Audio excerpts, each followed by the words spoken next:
Hello everyone, welcome back to this channel. My name is मेघना। So दोस्तों, NIA CL एओ की notification out हुई है और यहाँ पे बहुत अच्छी अपॉर्चुनिटी है उन स्टूडेंट्स के लिए जो बहुत समय से एक ऐसी पोस्ट का वेट कर रहे थे जहाँ पे उन्हें अच्छी करियर अपॉर्चुनिटी मिले, एक अच्छा सैलरी पैकेज उनको मिले, राइट। तो उनका जो करियर होगा वो स्टेबल भी रहे, तो ये उनके लिए एक सही मौका है यहाँ पे। बट आपको सारी इन्फॉर्मेशन जान लेनी चाहिए जब आप इस एग्जाम को फिल कर रहे हैं उससे पहले, कि आप इस एग्जाम के लिए एलिजिबल हैं कि नहीं, क्या एज होनी चाहिए, क्या क्वालिफिकेशन होनी चाहिए, क्या पैटर्न आता है, बेसिकली अभी कितनी वैकेंसीज आई हैं, क्या सैलरी आपकी रहेगी, ये सारी चीजें। तो चलिए आज इस वीडियो में हम सारी चीजों पर बात करते हैं ताकि आपको सारी इन्फॉर्मेशन मिल जाए फॉर्म फिल करने से पहले और ये डिसाइड करने से पहले कि क्या आपको इस एग्जाम के लिए प्रिपेयर करना है या फिर नहीं करना है। तो बेसिकली इस साल आपकी 550 वैकेंसीज आपकी आई हुई हैं, both journalist and specialist post को मिलाकर यहाँ पे। तो ये है आपका new India assurance company limited, बहुत आपका अच्छा एक ऑर्गेनाइजेशन है, ठीक है। अगर हम यहाँ पे बात करें तो आपका टोटल जर्नलिस्ट के लिए 193 जो आपकी पोस्ट हैं, वैकेंसीज हैं, वो आई हुई हैं। टोटल 550 हैं।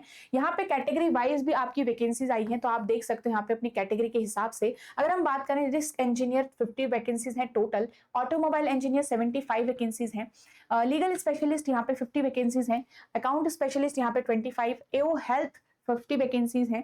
अगर आईटी स्पेशलिस्ट की बात करें 25 वैकेंसीज हैं, बिजनेस एनालिस्ट की यहाँ पे 75 है। तो ऐसे आप देख सकते हो, ठीक है। जिस भी कैटेगरी से और जिस भी यहाँ पे पोस्ट के लिए आप अप्लाई करोगे तो आप ध्यान रखिएगा कि उसकी एज और उसकी बेसिकली क्वालिफिकेशन यहाँ पे क्या है, ठीक है। तो ये तो आपकी वैकेंसी का हमारा पूरा डेटा हो गया।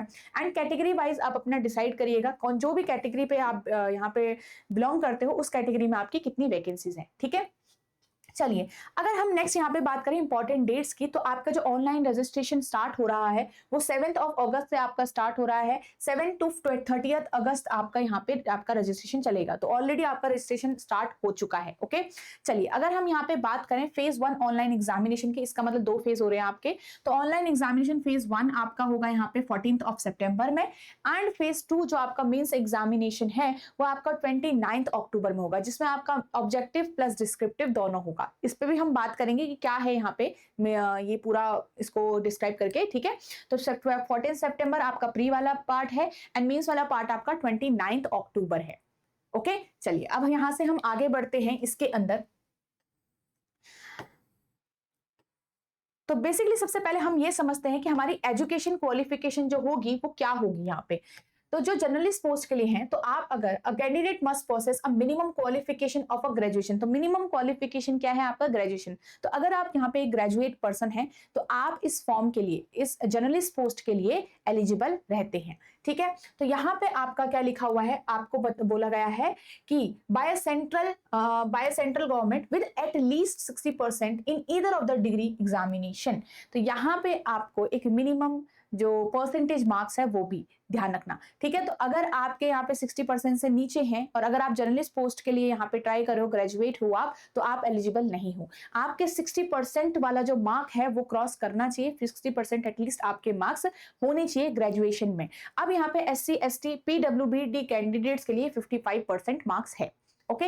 नेक्स्ट, अगर हम यहाँ पे स्पेशलिस्ट के लिए बात करें तो स्पेशलिस्ट के लिए आपका अलग अलग क्वालिफिकेशन यहाँ पे दिया गया है, जो स्पेसिफिक क्वालिफिकेशन आपकी होगी। जैसे रिस्क इंजीनियर के लिए आपका इंजीनियरिंग डिग्री है विद डिसिप्लिन विद मिनिमम 60%। यहाँ पे ऑटोमोबाइल इंजीनियरिंग के लिए BE BTech ME MTech in automobile again 60%, and category Y वहाँ पे आपका 55% का भी यहाँ पे है। लीगल स्पेशलिस्ट के लिए graduate post graduate in law with minimum again 60%। I think हर एक जो आपका स्पेशलिस्ट के लिए भी जो स्पेसिफिक एजुकेशन है उसमें 60% का आपका यहाँ पे मार्क्स का है, ठीक है। अकाउंट स्पेशलिस्ट के लिए CA and cost and management accountant, और ये सारा चीजें हैं आपके, अगेन 60% यहाँ पे भी आपको चाहिए है। तो ध्यान रखिएगा इस वाली कैटेगरी को आप क्लियर कर रहे हो, 60% अगर आपके हैं किसी भी स्पेशलिस्ट प्रोफेशन के अंदर भी, तो ही जाके आपका यहाँ पे आप एलिजिबल होते हैं, ठीक है। तो ये सारी आपके स्पेशलिस्ट ऑफिसर की क्वालिफिकेशन का है। एओ हेल्थ के लिए आपका MBBS MD MS PG medical degree, ये सारी चीजें आपकी यहाँ पे होनी चाहिए, ओके। चलिए, अगर हम यहाँ पे से आगे बढ़ते हैं नेक्स्ट पोस्ट्स के लिए, तो IT स्पेशलिस्ट के लिए यहाँ पे BE BTech ME और MCA होना चाहिए with again 60% marks. Business analyst का भी है आपका बैचलर्स और masters degree in statistics statistics, mathematics, ठीक है, बाकी सारी चीजें। और अगेन जो नॉर्मल कैटेगरीज होंगी उनका आपका यहाँ पे 60 डिग्रीज है, जनरल वगैरह, और ओबीसी का भी, ठीक है, ईडब्ल्यूएस वाले भी, और बाकी एससी एसटी पीडब्ल्यूबीडी के ये आपका 55% वैकेंसी, 55% मार्क्स का है यहाँ पे, ठीक है। चलिए, तो ये सारी चीजें हैं, आप इसको रीड कर सकते हो। नेक्स्ट अगर हम यहाँ पे बात करें, ये होता हो गया आपका एजुकेशन क्वालिफिकेशन का। अब यहाँ पे एज का भी आता है कि एज का क्या है यहाँ पे, राइट। तो एज का समझ लीजिए, आपको मिनिमम एज कितनी चाहिए होती है। मिनिमम एज आपकी 21 ईयर्स है एंड मैक्सिमम एज आपकी यहाँ पे 30 ईयर्स है। अगर आप ध्यान से देखो, यहाँ पे आपका मिनिमम एज 21 है और मैक्सिमम एज इज 30 ईयर्स, जो आपका 1 अगस्त तक का यहाँ पे दिया गया है, ठीक है, 2025 के हिसाब से। तो candidate must not be born must have been born not earlier than 2 अगस्त 1995 से पहले आप नहीं बॉर्न होने चाहिए, एंड 2004 1 अगस्त 2004 के बाद आप यहाँ पे बॉर्न नहीं होने चाहिए। तो बेसिकली इसके बीच में अगर आप हो तो ही आप इसमें एलिजिबल रहते हो। अब यहाँ पे रिलैक्सेशन भी मिल रहा है, कुछ कैटेगरीज को आपको यहाँ पे रिलैक्सेशन भी मिला हुआ है, इसको समझते हैं अच्छे से। तो यहाँ पे अगर आप यहाँ पे एससी एसटी कैटेगरी से हैं तो आपको 5 इयर्स का है रिलैक्सेशन। अगर आप यहाँ पे ओबीसी कैटेगरी से नॉन क्रीमी लेयर से हैं तो आपका यहाँ पे 3 इयर्स का रिलैक्सेशन है। अगर नेक्स्ट बात करें पर्सनल विद बीडब्ल्यूबीडी आप पर्सन है तो यहाँ पे 10 इयर्स का आपको रिलैक्सेशन मिल रहा है। एंड एक्स सर्विसमैन के लिए भी यहाँ पे कुछ चीजें लिखी गई है तो आप ये रीड कर सकते हो, एंड आपको यहाँ पे 5 इयर्स का रिलैक्सेशन मिल रहा है, ठीक है। चलिए, एंड नेक्स्ट अगर डिफेंस सर्विस पर्सनल की बात करें, जो डिसेबल्ड हैं वो उनको 3 इयर्स का यहाँ पे जो रिलैक्सेशन है वो मिल रहा है, ठीक है। चलिए, नेक्स्ट अगर हम यहाँ पे बात करें existing confirmed employees of public sector general insurance companies को भी अगर आप इस कैटेगरी में लाई करते हैं तो आपको 8 इयर्स का टोटल रिलैक्सेशन यहाँ पे मिल रहा है, ठीक है। तो ये सारी ही चीजें हैं। 8 ईयर रिलैक्सेशन का मतलब है जैसे आप जो मैक्सिमम एज है उसमें 8 ऐड करके अपना वहां पे देख सकते हैं। तो एज हो गया, क्वालिफिकेशन हो गई, एजुकेशन क्वालिफिकेशन हो गई, इंपॉर्टेंट डेट्स हो गई हमारी। अब अगर यहाँ पे हम बात करें पैटर्न की, एग्जाम पैटर्न की अगर हम बात करें उससे पहले चलो पहले एग्जाम पैटर्न ही देख लेते हैं, ठीक है। तो यहाँ पे बेसिकली हमारा जो एग्जाम होगा वो 2 फेजेस में दिख रहा है, selection process. Phase 1 preliminary examination, तो बेसिकली ऑब्जेक्टिव होगा, इसमें 3 सेक्शंस होंगे आपके। देख लेते हैं क्या क्या सेक्शन है यहाँ पे और क्या क्या टाइमिंग का है। तो आपका रीजनिंग है, इसमें इंग्लिश है और क्वांटिटेटिव एप्टीट्यूड है, जैसे बैंकिंग का प्रीलिम्स होता है बेसिकली, राइट। तो यहाँ पे आपका ये सारे ही एमसीक्यूज वाले होंगे। 30 क्वेश्चंस आपके इंग्लिश में आएंगे, 35 रीजनिंग में, 35 मैथ्स में, क्वांट्स में बेसिकली, एंड 35 मार्क्स के ही हैं ये, और 30 मार्क्स का आपका इंग्लिश है। तो 100 क्वेश्चंस 100 मार्क्स के 60 टोटल टाइम, 60 मिनट्स का आपको टोटल टाइमिंग दिख रहा है यहाँ पे। अगर नेक्स्ट बात करें तो 20 मिनट्स का आपको सेपरेटली सेक्शनल टाइमिंग भी गिवन हो रखा है। एंड यहाँ पे इंग्लिश वाला जो पार्ट है इंग्लिश ही लैंग्वेज में आएगा, बाकी हिंदी, बाकी जो आपका रीजनिंग एंड क्वांट्स है वो हिंदी इंग्लिश लैंग्वेज दोनों में आपका यहाँ पे आएगा। एक बहुत इंपॉर्टेंट चीज आपकी यहाँ पे लिखी गई है, अगर आप ध्यान से देखोगे तो आपके यहाँ पे लिखा गया है कि अगर जो कैंडिडेट है उस कैंडिडेट को यहाँ पे हर एक टेस्ट में सिक्योर करना पड़ेगा। हर एक टेस्ट और हर एक सेक्शन का मतलब है 2-3 टेस्ट हैं आपके, तीनों टेस्ट में आपको एक सेक्शनल कट ऑफ यहाँ पे लेकर रखनी पड़ेगी बाय सिक्योरिंग मिनिमम मार्क्स। तो यहाँ पे आपका प्रीलिम्स में सेक्शनल कट ऑफ भी है, इसको ध्यान में रखिएगा, ओके। तो ओवरऑल तो रहेगी ही, ओके। तो 15 टाइम्स जो नंबर ऑफ वैकेंसीज है उसमें आप मेंस के लिए शॉर्टलिस्ट होंगे, ठीक है। अब आता है मेंस का। मेंस में आपके 2 फेज होंगे। वन सेकेंड, मेंस में बेसिकली आपके 2 फेज होंगे। यहाँ पर आपका यहाँ पे ऑब्जेक्टिव होगा 200 मार्क्स का, एंड उसके बाद आपका जो डिस्क्रिप्टिव होगा, तुरंत आपका ऑब्जेक्टिव खत्म होने के बाद डिस्क्रिप्टिव खुल जाएगा और 30 मार्क्स का आपका डिस्क्रिप्टिव भी यहाँ पे होगा। तो डिस्क्रिप्टिव टेस्ट जो है अब आपको कंप्यूटर पे टाइप करके यहाँ पे देना पड़ेगा, ठीक है। तो ऑब्जेक्टिव की अगर हम बात करें उसमें आपका यहाँ पे ये जर्नलिस्ट के लिए अलग से है आपका पूरा पैटर्न। तो जर्नलिस्ट के लिए इसमें आपके 200 क्वेश्चंस आएंगे 200 मार्क्स के। इसमें आपका रीजनिंग है, अगेन इंग्लिश है, इसमें क्वांट है, और एक ऐड हो गया यहाँ पे आपका जनरल अवेयरनेस पार्ट। तो जनरल अवेयरनेस पार्ट आपका ऐड हो गया। तो हर एक सेक्शन के अंदर, हर एक सब्जेक्ट के अंदर आपके 50 क्वेश्चन एंड 50 मार्क्स के ही यहाँ पे गिवन हो रखे हैं। अगेन यहाँ पे बात करें तो हर एक सेक्शन आपका इंग्लिश को छोड़ के हिंदी और इंग्लिश दोनों में आएगा। सेक्शनल टाइमिंग भी आपको गिवन की गई है, 40 मिनट्स आपको इंग्लिश और रीजनिंग के लिए है, 30 मिनट्स आपको जनरल अवेयरनेस के लिए है, और क्वांट के लिए भी आपको 40 मिनट्स यहाँ पे टोटल टाइमिंग गिवन किया गया है, ठीक है। तो यहाँ पे पूरा आपका 2 hours and 30 minutes। तो ये आपका पूरा 2.5 घंटे का पेपर हो गया ऑब्जेक्टिव वाला। उसके बाद आपका यहाँ पे डिस्क्रिप्टिव आएगा। तो स्पेशलिस्ट के लिए भी देख लेते हैं। स्पेशलिस्ट के लिए आपका यहाँ पे ये वाला पार्ट है, टेस्ट ऑफ रीजनिंग होगा, इंग्लिश लैंग्वेज होगा एंड उसके बाद उनका जो स्पेसिफिक सब्जेक्ट वाला पार्ट है वो भी होगा यहाँ पे। ठीक है, ये देख लेते हैं। अच्छा, इनका जनरल अवेयरनेस भी है, क्वांट भी है और एक एडिशनल इनका है जो इनका स्पेशलिस्ट स्ट्रीम वाइज जो आपके होंगे, इसमें आपके पास 40 क्वेश्चंस होंगे एंड 40 मार्क्स का ही ये होगा। तो टोटल इनका पेपर भी 200 और 200 का ही यहाँ पे होगा। तो इनके अंदर जो स्पेशलिस्ट वाले हैं उसमें जो आपका क्वांट हो गया, जनरल अवेयरनेस हो गया, इसमें आपके 50 ना होके इसमें 40 क्वेश्चन ही यहाँ पे आपके रहेंगे और 40 क्वेश्चन एक्स्ट्रा जो हो गए वो आपके स्पेशलिस्ट पोस्ट के हो गए, ये आप ध्यान दे सकते हैं। ओके, नेक्स्ट अगर मैं यहाँ पे आगे चलूँ, तो नेक्स्ट अगर मैं यहाँ पे आगे चलूँ तो आपका ये हो गया पूरा 150 का। और यहाँ पे से अगर मैं आगे देखूँ तो आपका इसका डिस्क्रिप्टिव ओपन होगा। डिस्क्रिप्टिव में आपके पूरे 30 मिनट्स का ये पेपर होगा। तो इंग्लिश में आपको ये लिखना, टाइप करना होगा बेसिकली कंप्यूटर स्क्रीन पे आपका कीबोर्ड से। तो लेटर राइटिंग होगी 10 मार्क्स की एंड यहाँ पे आपका ऐसे राइटिंग होगा 20 मार्क्स का। ठीक है, तो एक लेटर राइटिंग होगी, एक 10 मार्क्स का और 20 मार्क्स का आपका ऐसे राइटिंग हो गया। बेसिकली जो अभी तक हमारा पीओ का पैटर्न रहता था उसी तरीके का है। ठीक है, तो काफी लोग जो बैंकिंग के लिए प्रिपेयर कर रहे हैं वो इस एग्जाम में काफी ज्यादा इंटरेस्टेड रहते हैं। आगे चलते हैं यहाँ पर और बात करते हैं।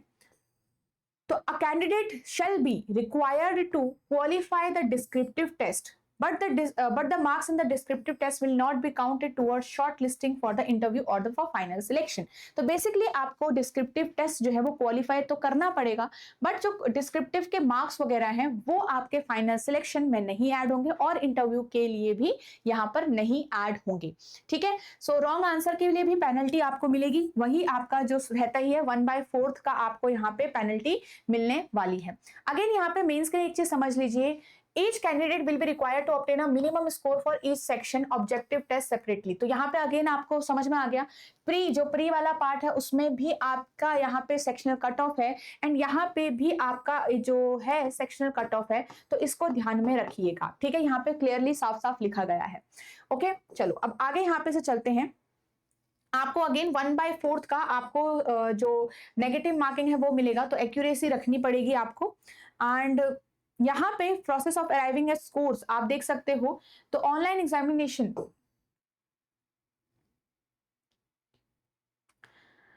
तो यहाँ पे आपका जो लिखा हुआ है,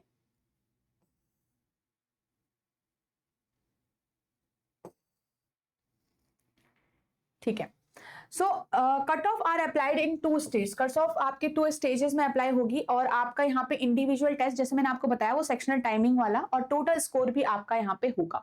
इसके बाद जो है आपका प्री हो गया, मेंस हो गया, फिर आपका एक इंटरव्यू स्टेज भी है। इंटरव्यू स्टेज में आपके पास यहाँ पे आप इंटरव्यू देंगे, ठीक है, और उसके बाद आपका एक फाइनल सिलेक्शन होगा। तो फाइनल सिलेक्शन में हमारे पास क्या चीजें इंपॉर्टेंट है ये देख लेते हैं।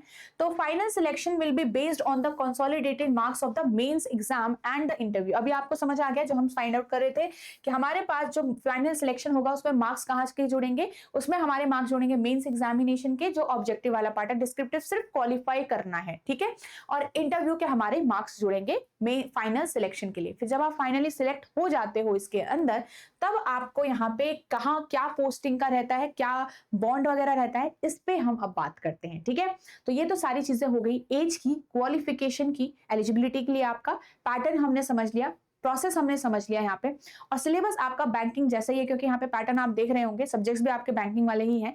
तो आप रीजनिंग, क्वांट्स एंड इंग्लिश के लिए यहाँ पे बैंकिंग वाला जो आप कवर कर रहे हो वो यहाँ पे आप देख सकते हो। ठीक है, चलिए अब यहाँ पे से हम आगे बढ़ते हैं।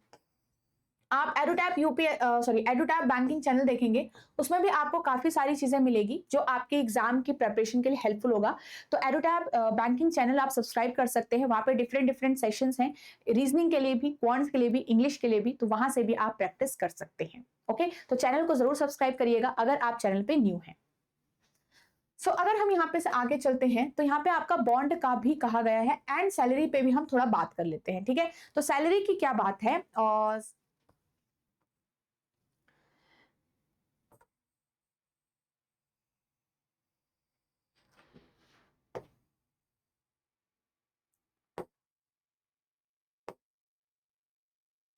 चलिए, तो बेसिकली जो हमारा सैलरी हमारी बेसिक पे है, जो कि बहुत ज़्यादा इंपॉर्टेंट है समझना, यही हमारा एक थोड़ा मोटिवेशन का ज़रिया भी बन जाता है कई बार, राइट? तो 50,925 तो आपकी बेसिक ही सैलरी है, ये तो इतना तो बेसिक है। फिर इसमें कुछ आपके जो आपके अलाउंस हैं वो भी ऐड होंगे, फिर एक आपका ग्रॉस सैलरी यहाँ पे बनेगा, ठीक है? तो gross emoluments will be approximately 90,000 per month. ये भी उन्होंने कहा है, बेसिक तो 50 है, बट यहाँ पे जो आपका 90,000 बनने वाला है ग्रॉस पे, ठीक है? इन मेट्रोपॉलिटन सिटीज, अगर आपकी पोस्टिंग किसी मेट्रोपॉलिटन सिटी में होती है तो आपको यहाँ पे 90,000 का अमाउंट ग्रॉस पे मिल रहा है। ग्रॉस पे मतलब जितना आपको अलाउंस के साथ मिलता है, अगर कुछ डिडक्शंस कुछ होंगे तो इसमें इसके बाद होते हैं, ठीक है? चलिए, तो यहाँ पे अगर आप यहाँ पे सिलेक्ट होते हैं तो क्या बॉन्ड रहता है, इसको देख लेते हैं।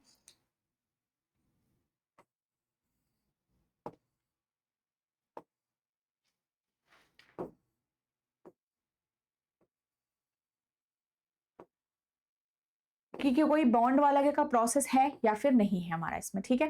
तो आपके पास यहाँ पे गारंटी बॉन्ड भी है आपका। तो before joining as a probationary the selected candidate will be required to give an undertaking to serve the company for a minimum period of 4 years. मतलब आपको कंपनी में एक 4 ईयर्स तक का मिनिमम पीरियड सर्व करना होता है, ठीक है?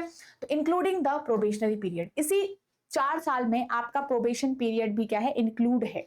ओके, तो यहाँ पे अगर आप इसमें सिलेक्ट होते हैं तो ये चीज ध्यान रखिएगा कि आपको यहाँ पे 4 साल इसके अंदर आप क्या बोलते हैं उसको, इसके अंदर रहना पड़ेगा, ठीक है? अपना प्रोबेशन मिलाकर। अब क्या यहाँ पे आप रिजाइन नहीं कर सकते, क्या छोड़ नहीं सकते? तो छोड़ सकते हैं, बट उसके लिए भी कुछ यहाँ पे कंडीशंस गिवन की गई है।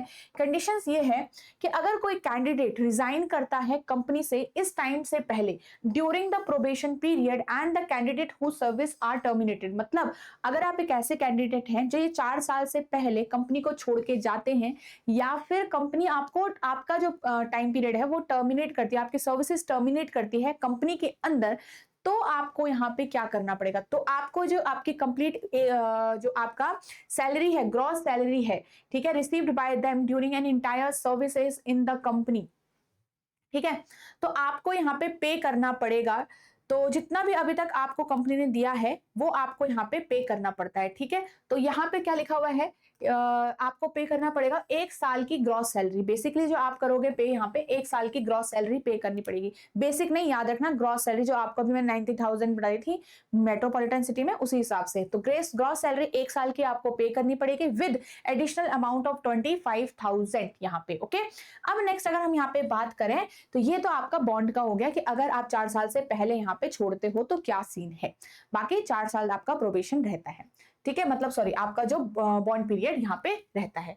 अब यहाँ पे और क्या चीजें हैं, पोस्टिंग का क्या है यहाँ पे? तो पोस्टिंग के लिए हम यहाँ पे बात करते हैं कि अगर आप प्रोबेशन के लिए करते हैं उससे पहले, ठीक है, a candidate is appointed and the officers cadre, ठीक है, आपको यहाँ पे प्रोबेशन में रखा जाएगा पीरियड ऑफ 1 ईयर। तो 1 साल तक का आपका यहाँ पे बेसिक प्रोबेशन है। तो 1 साल तक का आपका बेसिक प्रोबेशन है, और उसमें यहाँ पे एक चीज ध्यान रखिएगा, थोड़ा बहुत आपका जो ये सर्विस है एक्सटेंड कर सकते हैं, टाइम पीरियड एक्सटेंड कर सकते हैं बाय 6 मंथ, मतलब 1 साल और एक्स्ट्रा ऐड हो सकता है आपके प्रोबेशन में। तो बेसिकली तो 1 साल का प्रोबेशन है, तो 1 साल और आपका एडिशन यहाँ पे हो सकता है, ठीक है? तो ये चीज याद रहेगी। इसमें हमारे पास ये तो 1 साल का प्रोबेशन है, जिसमें हम अगर कंपनी को पहले छोड़ रहे हैं तो 4 साल से पहले अगर हम छोड़ रहे हैं तो यहाँ पे चीज मैंने आपको बताई, ठीक है? तो ये 2 अलग अलग चीजें। अब पोस्टिंग पे बात करते हैं कि पोस्टिंग का क्या होता है यहाँ पे। तो आपके पास जो पोस्टिंग है, the minimum stay at the initial place of the posting, तो यहाँ पे जो आपकी मिनिमम स्टे होगा, जैसे आपकी पहली पोस्टिंग हुई जर्नलिस्ट की पोस्ट के लिए, अगर आप एओ आपने अप्लाई किया है तो आप यहाँ पे एक 5 साल के इंटरवल तक रहते हो उस सेम जगह पे, सेम पोस्टिंग पे। अगर आपने यहाँ पे स्पेशलिस्ट के लिए आपने अप्लाई किया है तो आप वहां पे 10 इयर्स तक रहते हो, आपकी जो पोस्टिंग होती है वहां पर, ठीक है? तो ये आपका पूरा पार्ट है। ओके, चलिए, तो ये हो गया पोस्टिंग वाला काम। एंड यहाँ पे अगर हम बात करें तो अगेन वैकेंसीज आप देख सकते हो, आपकी 550 वैकेंसीज है, ठीक है? एंड यहाँ पे टोटल वैकेंसीज के अंदर जर्नलिस्ट की 193 है, बाकी आपकी स्पेशलिस्ट ऑफिसर के लिए है।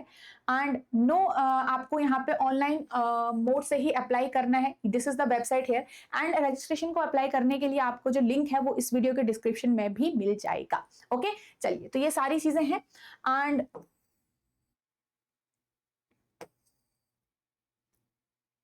अच्छा, तो ये भी इंपॉर्टेंट ध्यान रखिए कि यहाँ पे आप सिर्फ एक ही डिसिप्लिन के लिए अप्लाई कर सकते हैं।